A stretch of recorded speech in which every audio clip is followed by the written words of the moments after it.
come to the 10-minute rule motion for which the Honourable Gentleman has been so patiently waiting. Mr. Rehman Chishti.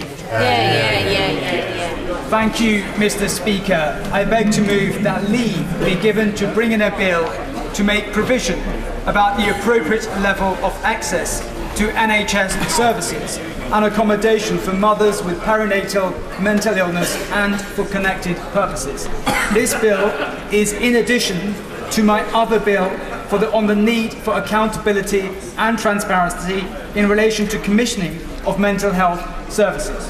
I thank the Minister for meeting myself and the team from the Royal College of Psychiatrists, led by the President, Professor Simon Wesley, who are fully supporting these bills. We have come a long way in improving attitudes to mental illness over the past few years, and I pay tribute to the work of both the current government and the coalition government for their efforts to improve the quality and provision of care for people with mental health. And nowhere is improvement needed more than for women with perinatal mental illness. Perinatal mental illness are those which start or are already present during pregnancy and the initial year after birth. This is a time when the risk of mental illness is heightened, and approximately 10 to 20% of women will experience a mental illness in the year after childbirth. In fact, women is 33 times more likely to be admitted to a psychiatric ward after giving birth than at any other time in her life. This represents tens of thousands of women in England every year. The consequences of not intervening adequately can be severe.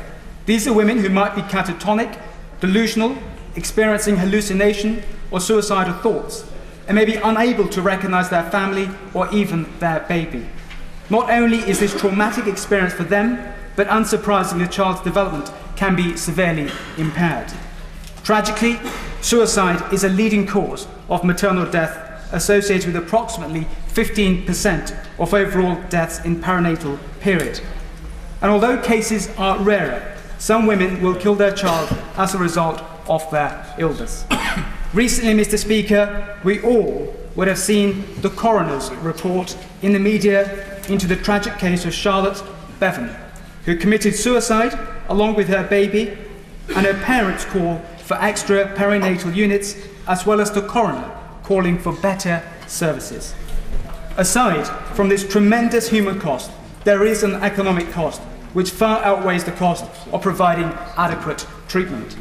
A comprehensive economic evaluation conducted last year by the London School of Economics and the Centre for Mental Health calculated that the annual cost of perinatal mental illness to the National Health Service is 1.2 billion, and the total cost to society is 8.1 billion. Although many cases of perinatal mental illness can be managed by services based in the community, there are thousands of cases each year when specialised care is required and the mother will have to be admitted to hospital. In these circumstances, typical adult psychiatric wards are inadequate, as they are not equipped to allow the baby and the mother to remain together and bond. Specialised mother and baby units, which are the subject of this bill, are designed with this in mind, and research indicates that women with serious perinatal mental illness will have better outcomes and better relationships with their infants if cared for in these specialised units. Guidance from the National Institute of Health and Social Care Excellence accordingly recommends that mothers who require inpatient treatment for any mental health problem in the perinatal period should be admitted to one with their child. Last month, I had the pleasure of seeing the fantastic work that these specialist units do firsthand when I visited the Margaret Oates Mother and Baby Unit in East London. The Scottish NHS is some years ahead of ours when it comes to providing these vital services. Since 2003, their Mental Health Care and Treatment Act, which was the inspiration for this bill, has stipulated that their commissioners must provide enough mother and baby unit services so that women with depression who require inpatient admission and their infants can be accommodated together. However, there is no similar provision in English law. and both NHS England and National Institute for Health and Social Care Excellence have acknowledged there is a significant national shortfall in the provision and distribution of mother and baby units of approximately 60 to 80 beds. As a result, women with serious mental illness are forced to be either admitted without their babies to general adult psychiatric wards or to travel hundreds of miles out of area to a specialist mother and baby unit, both of which have damaging consequences for the mother and the baby. Dr. Liz MacDonald, one of the country's leading perinatal psychiatrists, calls this the bleakest of all postcode lotteries. I agree, and this bill will seek to correct that. It is important to note that the number of beds needed is not the only consideration. Thought must also be given to where they are located.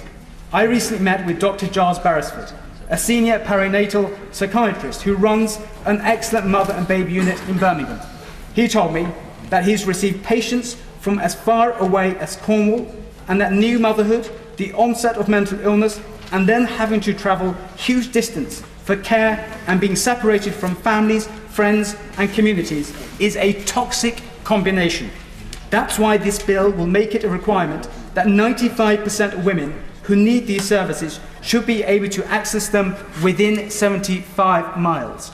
Figures recommended to me by experts at the Royal College of Psychiatrists who strongly support this bill.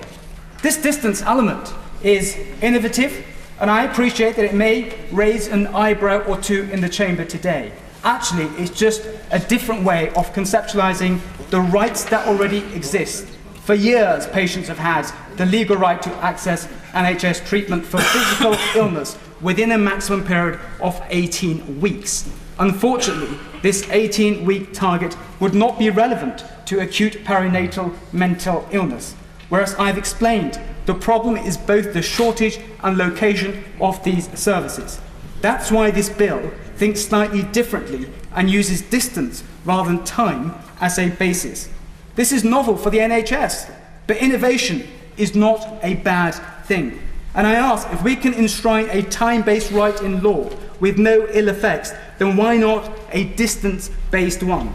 This is certainly not unheard of. In the United States, Kentucky, Illinois, and Minnesota have laws about the maximum distance patients would have to travel for care. Moreover, the financial implications of this bill are actually positive. The LSE, the Centre for Mental Health Evaluation, estimates the cost of providing the 60 to 80 beds that the NHS England and NICE say are needed to be approximately £7 million. I'm pleased to say that the government has already earmarked extra funding for perinatal mental services. More generally, in March 2015, in that budget, a pledge was made to spend £75 million over 5 years on improving perinatal mental illness. However, no detail has been forthcoming about what this actually means in practice. This bill, therefore, is complementary to existing government spending plans, but importantly will serve both to compel NHS England to act and specifically will focus their attention on these much-needed mother and baby units. When I've spoken to colleagues about this bill, some have cautioned that it would lead to legal action being taken if these services are meant to be available but aren't. Well, I'm pleased to say that these concerns are not founded. The Royal College of Psychiatrists informs me that they are not aware of the similar Scottish law leading to any such cases. Another question that I've been asked is why these services are a special case deserving of their own bill.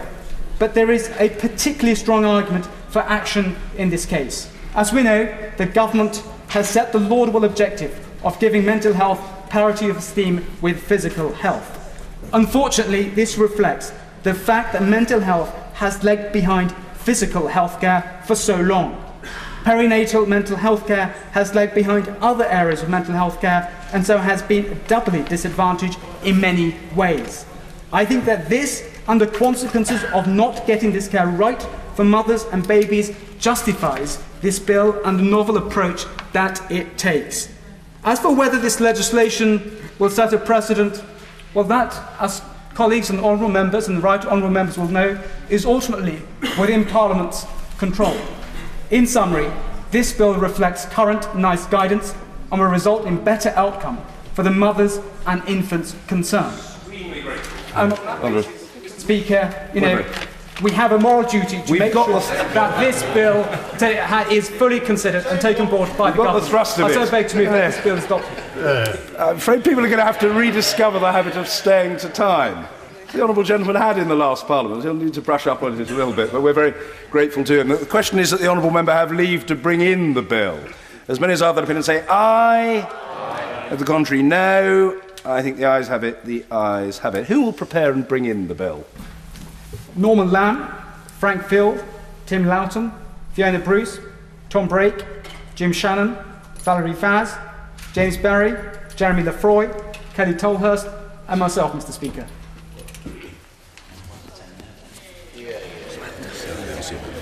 Well done, Mrs. Well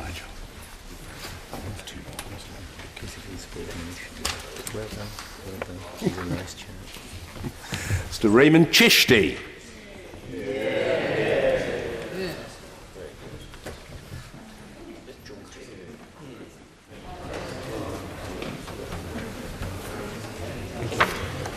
Perinatal Mental Illness NHS Family Services Bill. Second reading what day? 20th of November 2015. 20th of November 2015. Thank you. Order. We